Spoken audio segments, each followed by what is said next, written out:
When you play with fire, you're bound to get burned. Saturday was that realization come to life.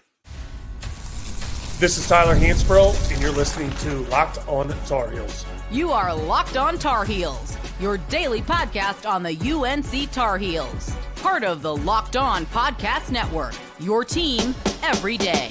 Hey there, what's up? It's Monday, January 20th, 2025. Welcome into the Locked On Tar Heels podcast. It's the only daily North Carolina show out there.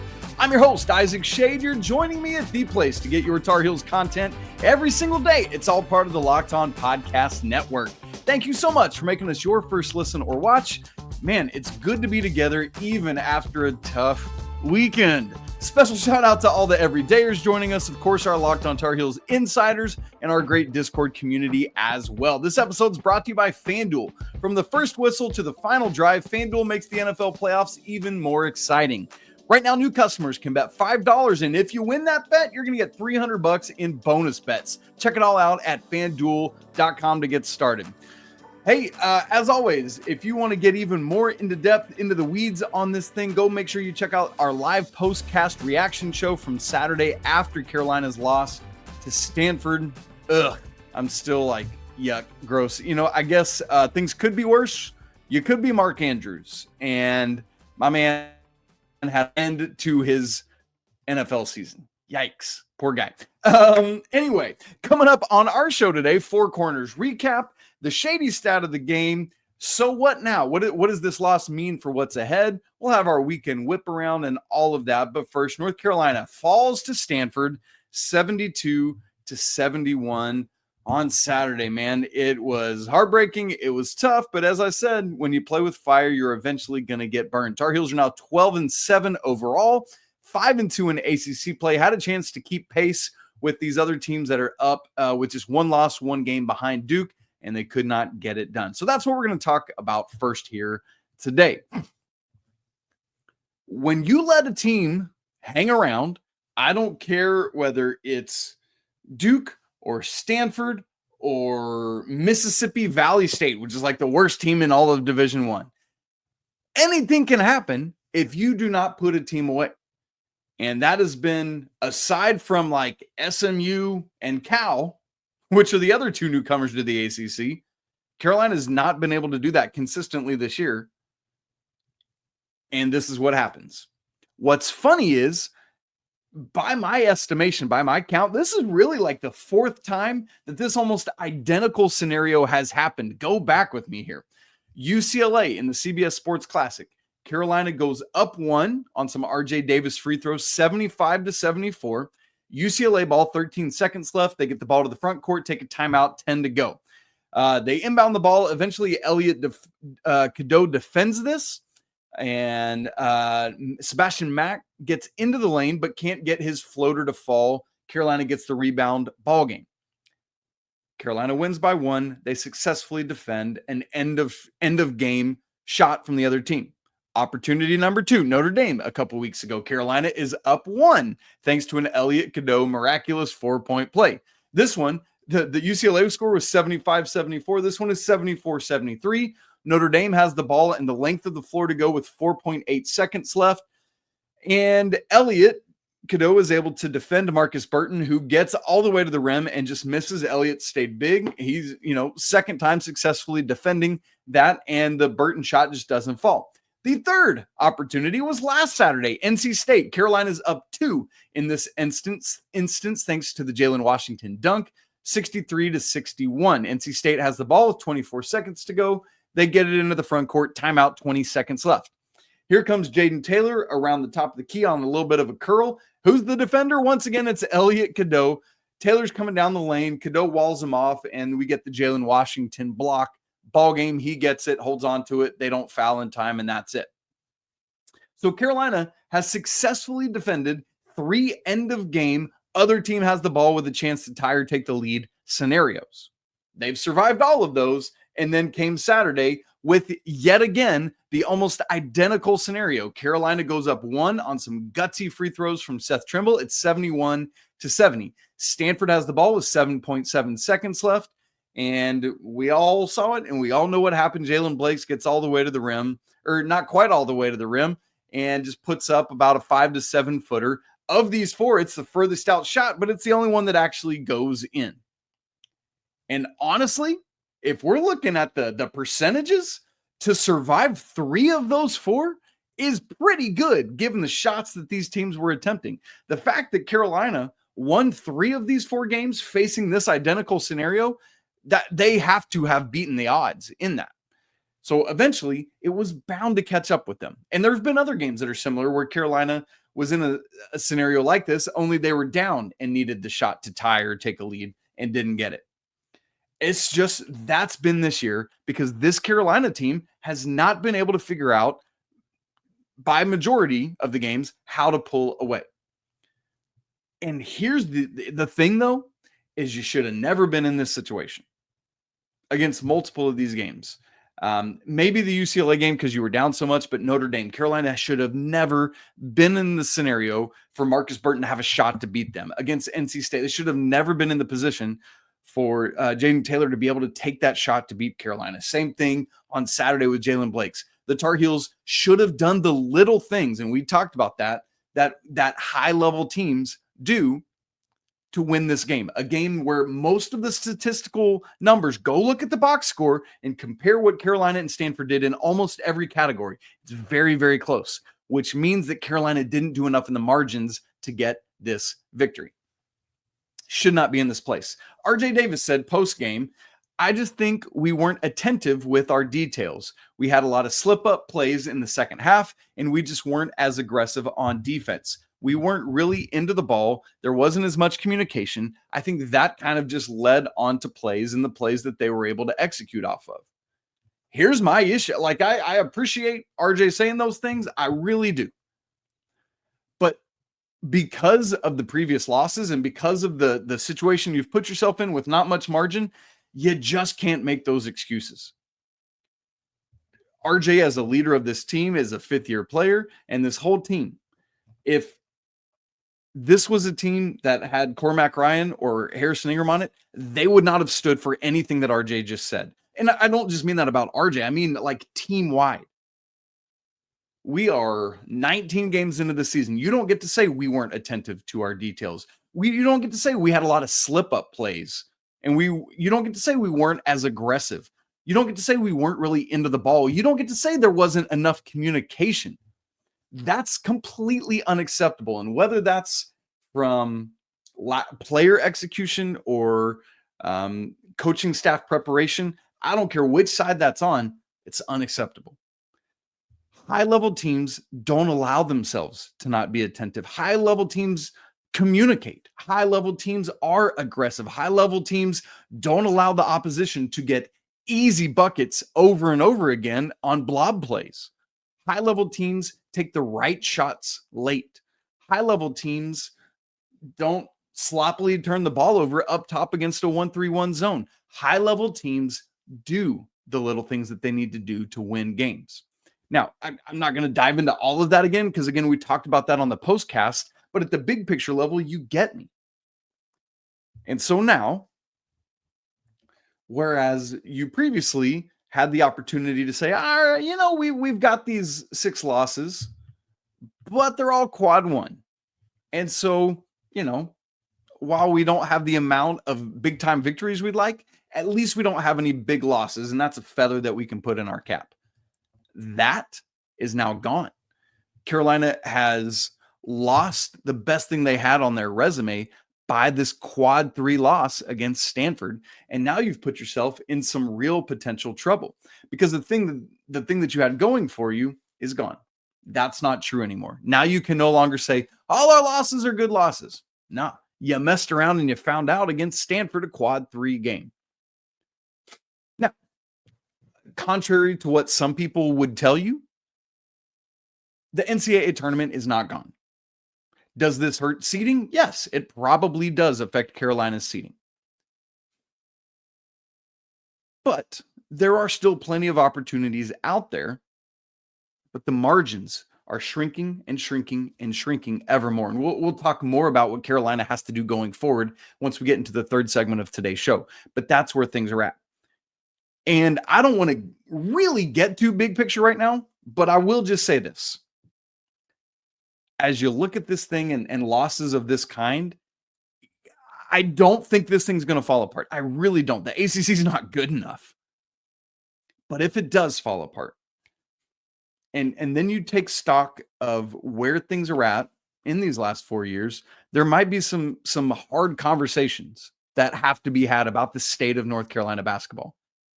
Because if it falls apart to the point of not making the NCAA tournament for the second time in 4 years, which really, and I know this isn't the whole Hubert Davis era, but going back to 2020, the next to last year of Coach Williams' era, that would be, I know that one doesn't count because there was no tournament, but that'd be 3 times in 6 years. 3 times in 6 years. Now, I'm not saying it's going to fall apart. I'm not saying Carolina is going to miss the tournament. I'm just saying, if we do end up getting to that point, we got to have some tough talks. Whether it's we got to change direction or we got to get things figured out because this ain't working. What's it going to be? All right, it's time to get to our Four Corners recap of this game. Ian Jackson, unfortunately, had the worst statistical offensive game of his young career, and you see what happened. Carolina didn't have enough other stuff to overcome it. That and the rest of our Four Corners recap coming up in just a second. Right after I tell you about Prize Picks, which is the place to get real money sports action. They've got over 10 million members and billions of dollars in winnings. And with that, Prize Picks has changed the game when it comes to daily fantasy sports. Whether it's the playoffs or the regular season, Prize Picks has made it easier than ever to win big while enjoying all the football action. And now it's playoff time. There's no better way to get in on that action than with Prize Picks. Here's how it works. You simply pick more or less on at least 2 players. And if your picks hit, you could win up to 1,000 times your cash. Yes, that's right. 1,000 times your money just by making a few simple picks. So here's a couple possibilities for the national championship game tonight. There's a special on for Ohio State quarterback Will Howard's passing yards. They've got it set at 0.5 passing yards. So as long as he starts and completes one pass, you hit the more on that. And then I also looked at Quinshad Junkins, who's Ohio State's running back. His rushing touchdowns plus receiving touchdowns is set at 0.5. So if Judkins scores a touchdown, there you go. You hit it on both. I'm all in on that. It's fun to predict. It's easy to play. And with Prize Picks Flex Play, you can still double your money even if one of your picks doesn't hit. And with this app, you can get your winnings fast in as little as 15 minutes potentially. So you ready to run your game this football season? Download the app today. Use code LOCKEDONCollege for $50 off instantly after you play your first $5 lineup. That's right, $50 just for playing. So don't wait and take your game to the next level with Prize Picks. Prize Picks, run your game. Four Corners recap time. Talking about Carolina's second home loss of the season, Alabama in non-conference play, and now dropping one at home in ACC play to Stanford. Stanford, man. I can't wrap my head around it. First time ever losing to the Cardinal, ever. All right, Ian Jackson, first career game with no three-pointers made. First career game without making multiple field goals. He finishes with 6 points, had 4 of 4 at the free throw line. Really good there, but just 1 of 8 from the field and 0 of 5 from 3. Ian did, thankfully, add 3 rebounds, 2 assists, just 1 turnover, and a block. Love that despite a tough shooting day, he had the wisdom and maturity not to force it. He still took shots within the flow of the offense, and Carolina just wasn't able to get him enough shots. And look, here's the truth of the matter. Players are going to have days where the ball doesn't go through the basket. Ian Jackson is a freshman, and he's been doing a phenomenal job basically carrying Carolina in a lot of ways offensively past 7 games. It was inevitable that there was going to be a game like this because not only is he a freshman, but he's a human, and humans do this sometimes. The question in my head had been, can Carolina overcome an off night from Ian Jackson? And honestly, they should have been able to. I really, truly think that.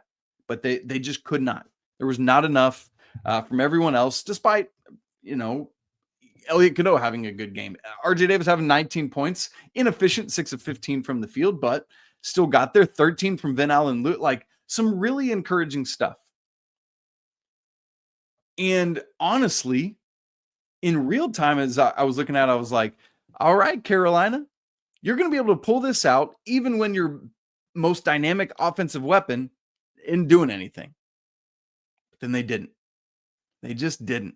And again, this is not on Ian Jackson. It's just the reality of what's going to happen sometimes. So we'll look ahead. How does Ian rebound? That's an interesting question as Carolina heads to Wake Forest Tuesday night, and then as they host Boston College Saturday. Number 2 in our Four Corners recap is this. So much of the question coming in was the ACC's leading scorer and leading rebounder, Maxime Reynaud, who is Stanford's big 7'1" dude. He's not a big banger inside, but he can do stuff. And even before this game starts, it's unfortunate because it's a glaring reminder of Carolina's misses this summer. And it's not really that they missed on Reynaud, because he ultimately just decided to stay at his old school instead of entering the transfer portal. But I really feel like he would have come to Carolina, or at least we would have had a great chance at it. That was a lot of the talk behind the scenes, or at least what was passed on to me anyway. And I feel like every time it comes up, I say, I hate that I have to say it, but we saw it coming, man. We absolutely saw it coming. And then now when a moment like this is here, when it's like one of the guys who could have been your guy rubs it in your face, it stinks. It's a reminder of what we knew this team was going to be because of the misses. And it's a sad reminder of potentially what could have been. It's so painful. And for me, the issue with the front court stuff and with seeing Maxime Reynaud come into the Smith Center and do what he did, the issue is one of two things. Either the Carolina coaching staff or athletic department wasn't willing to spend enough money to get who they needed to get, which is just part of the game now. It's not that I feel like I've changed my thinking on this some. For a while, I've been saying it's pretty much basically transactional now. And I don't think that's fully true. I think there is a lot more of a transactional component to it, but there really is still this relational component as well. So both have to happen. But one, somebody somewhere wasn't willing to spend the money to get who Carolina needed to get. That's a miss. And or two, the coaching staff didn't evaluate well enough to be able to get who they needed to get. Because yes, some of poor coaching or some of coaching misses is poor X's and O's. Some of it, especially when you haven't fully gotten on board with the general manager situation yet, is not building and managing a roster well. That's got to so one of those two things is the issue to me. There are probably more X's and O's and variables at play, but those are the two big things. And again, Reynaud coming into the Smith Center, dropping 25, even though it did take him 24 shots to get there, which I'll live with that. 3 of 12 from 3. Absolutely. But it's still unacceptable that Carolina's front court is where it is, and you just got smacked in the face with it because Reynaud comes in and does this. That said, Van Allen Lubin was one of those transfers that came in.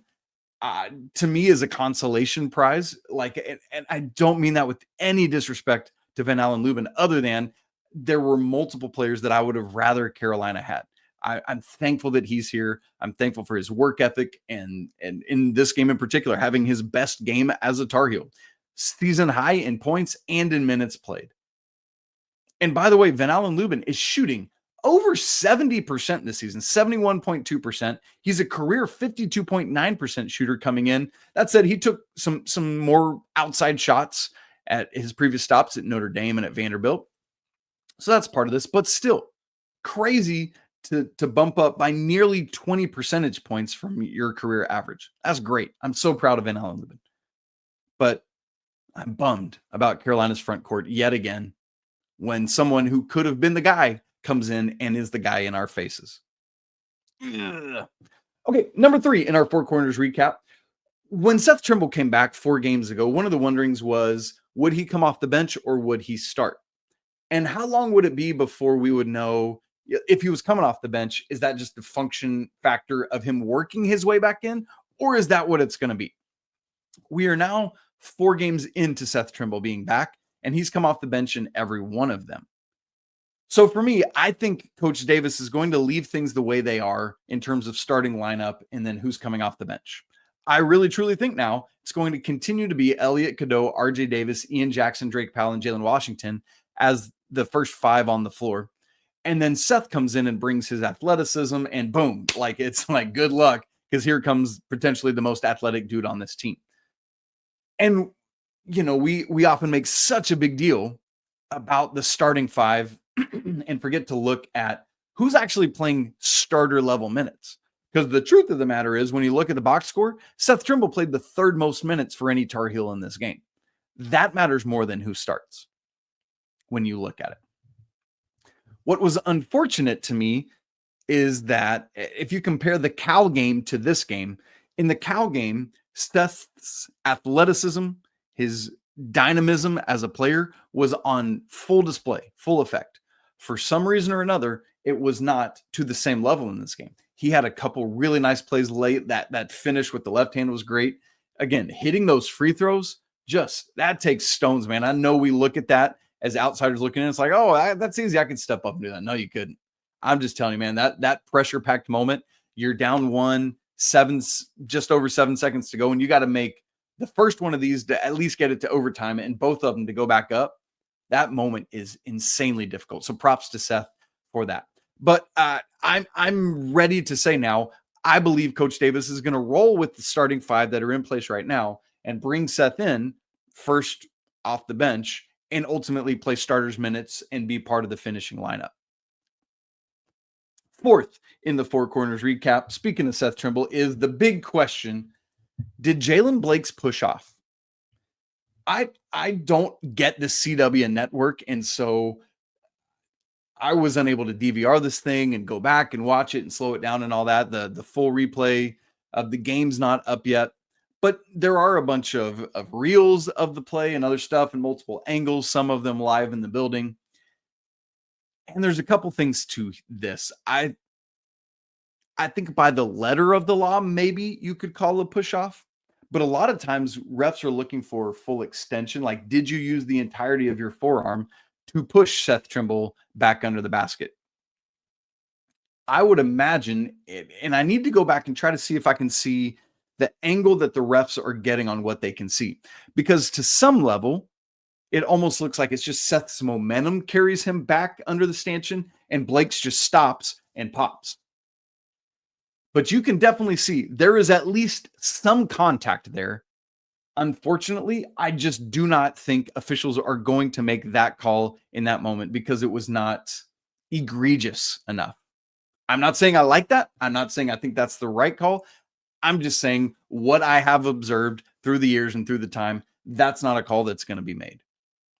Also, looking back at it again, Van Allen Lubin was trailing along with Seth.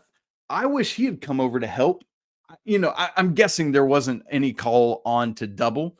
But again, you got to force that ball handler east and west instead of allowing him north and south. Seth turned him a little bit more than I had initially thought when I watched it back. But I wish Ven had come and helped Seth, and they could have used the sideline as a third defender and either gotten the ball out of his hands or forced something else. I know Maxime Reynaud was trailing behind a little bit, but it really felt like Blake's was bound and determined, like, I used to be a Blue Devil. I'm going to beat the Tar Heels. I'm going to take this shot.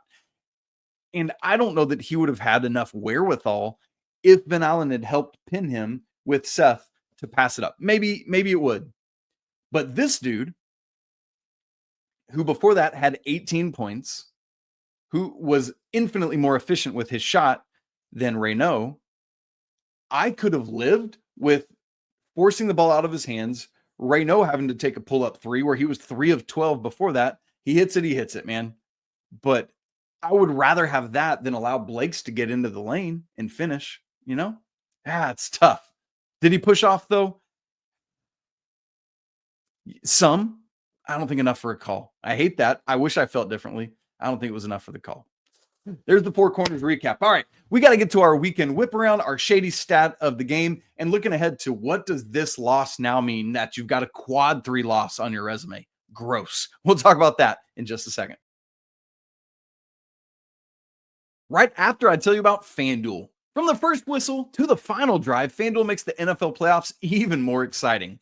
Right now, new customers, if you bet $5, you get $300 in bonus bets if that bet wins. That's $300 to keep your action going. The FanDuel app is easy to navigate. The variety of bets keeps every game exciting. And plus, when you win, you get paid instantly. No waiting around for that money to drop into your account.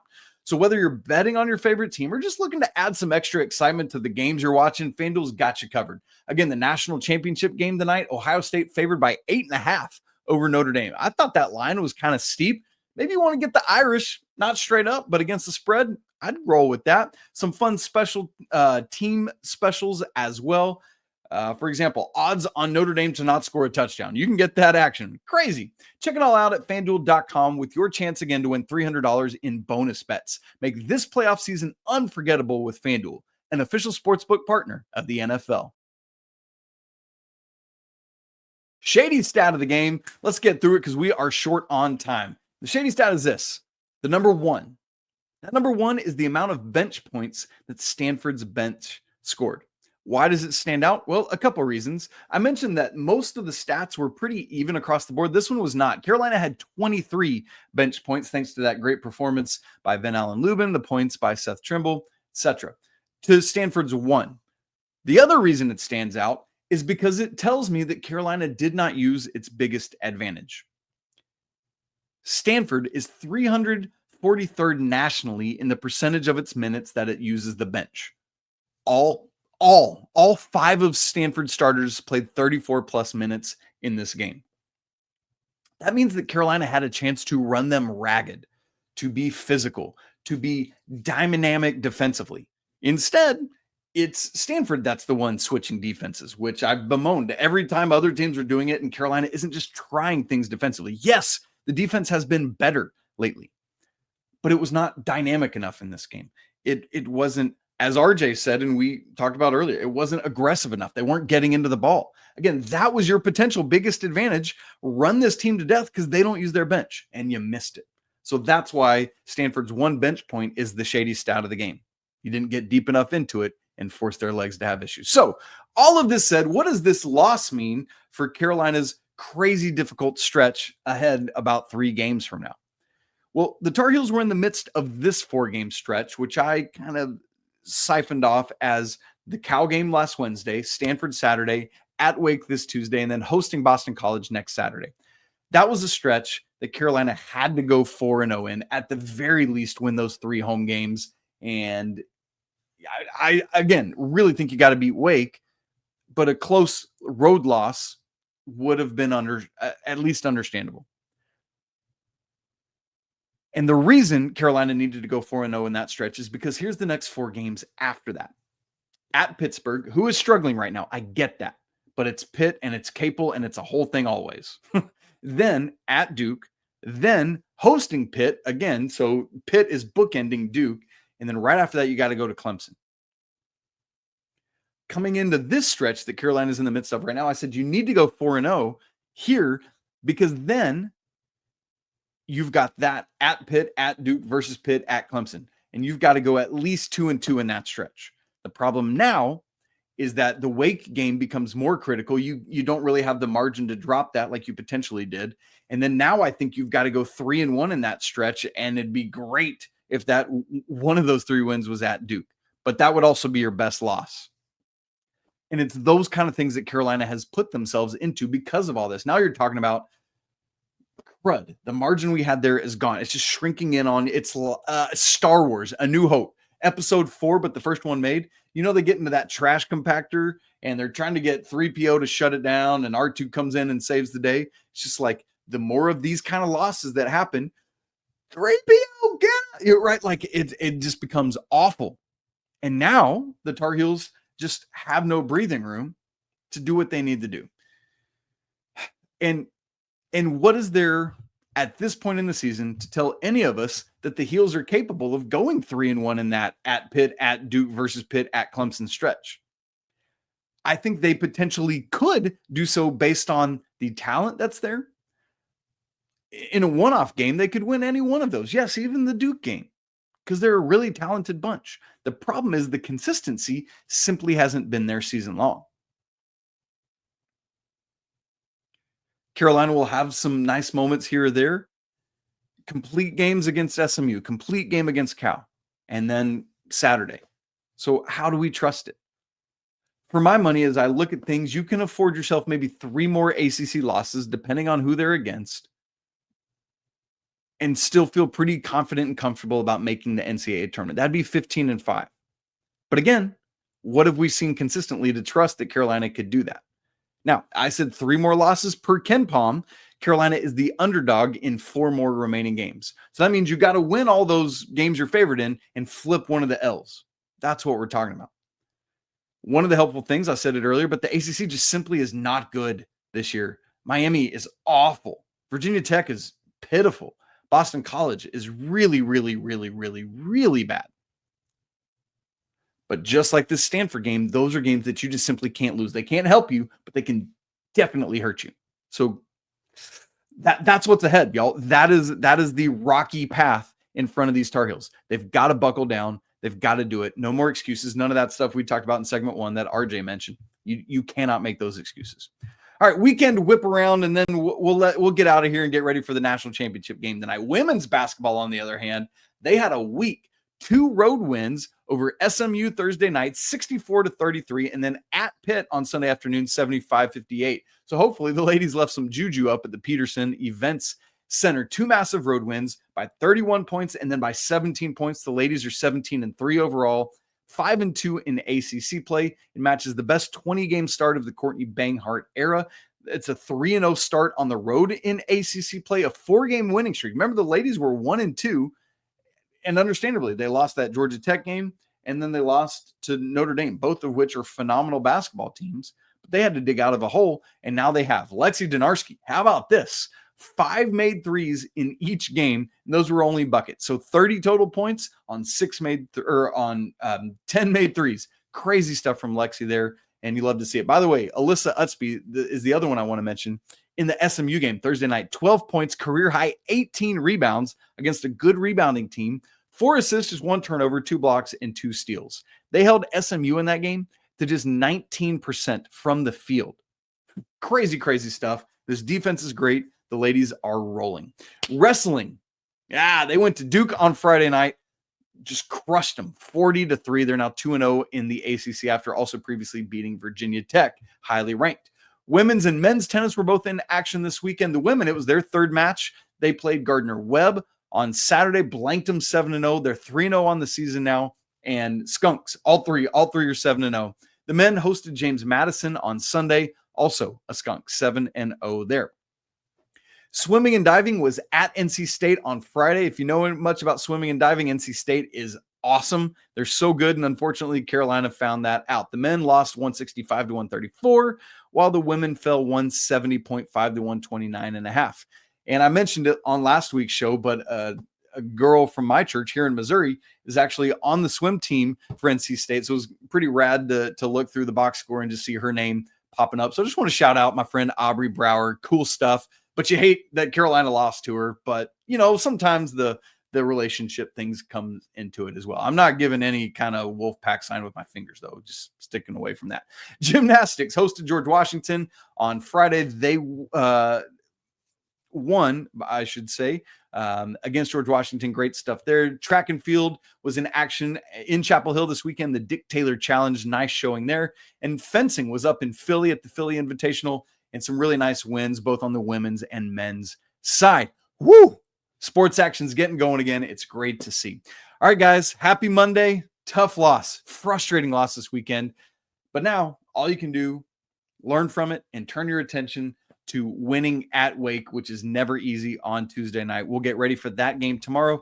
Plus, on tomorrow's show, I want to tell you about somebody else that Carolina has not offered yet, but has been interested in and looking at, because I think he could be big, quite literally, for the Tar Heels if they offer him.